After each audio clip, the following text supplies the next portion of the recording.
Hi, I'm Maxwell Apia. I'm a student of Career Foundry, and this is an interview practice where I'll be tackling key concepts in data mining, time series, and ethics. The questions are as follows. Question 1. What does the CRISP-DM methodology for data mining entails? What does the data analyst do in each step? CRISP-DM stands for Cross-Industry Standard Process for Data Mining. It is a widely used framework that helps analysts carry out data mining projects in a structured way, from defining a problem to deploying a final solution. The first phase is business understanding. Here, the analyst works with stakeholders to clearly define the business problem, such as reducing customer churn or detecting fraud. Goals and success criteria are set, along with any constraint like time or budget. Next is data understanding. In this phase, the analyst collects and explores the data to understand what it contains. This includes checking for missing values, outliers, and data quality issues to see if the data can support the business goal. Third phase is data preparation, which usually takes the most time. The analyst cleans and transforms the data by fixing errors, handling missing values, and creating useful variables. The result is a ready data set for analysis. After that comes modeling, where the analyst builds models using techniques such as regression or classification. These models are then assessed in the evaluation phase to ensure they meet both technical and business requirements. Finally, in deployment, the model is put into a real use, such as within a system or a report, and its performance is monitored over time. Overall, CRISP-DM provides a clear and reliable process that helps ensure data mining projects are effective and align with business objectives. Now we move to question 2.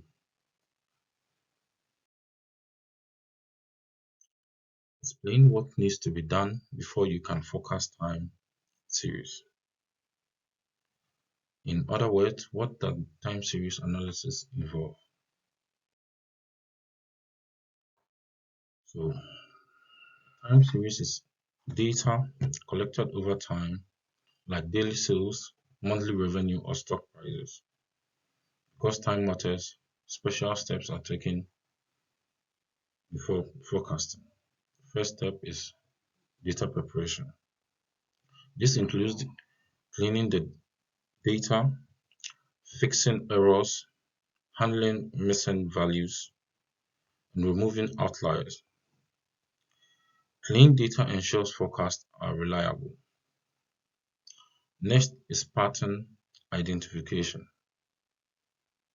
Pattern identification is where analysts look for trend, which shows long-term direction, seasonality, which repeats over regular intervals like months or seasons, and cycles, which are irregular fluctuations over longer periods. The data must also be stationary, meaning its statistical properties don't change over time. Many forecasting models require this, so analysts may transform the data, for example, by differentiating, sorry. Once the data is clean, stationary, and patterns are understood, forecast model forecasting model is built to predict future values based on past trends and patterns.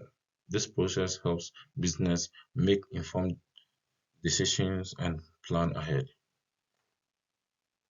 We move to the next question. This is question 3.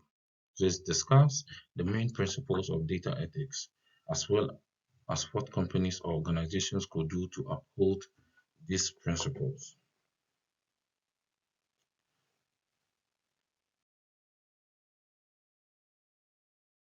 Data ethics is about using data responsibly and ensuring that individuals' rights are protected. It builds trust between organizations and the public. The main principles include privacy, which involves protecting personal and sensitive data; fairness, ensuring that data use and models do not discriminate or harm certain groups; transparency means being clear about how data is collected, used, and analyzed; and accountability, meaning organizations take responsibilities for their data principles, for the data practices and decisions. Organizations can uphold these principles by implementing strong data governance policies, conducting bias audit of models, creating clear data use policies, and training employees on ethical practices. Communicating openly with users about how their data is used also strengthens trust and accountability. Following data ethics ensures that data-driven decisions are not only effective but also fair and responsible. That is question 4. Imagine you're an analyst at a financial service company and you have some concerns about bias in the way predictive model was measured. How would you raise your concerns with your manager? Make some suggestions for how to avoid measurement bias in the future. So,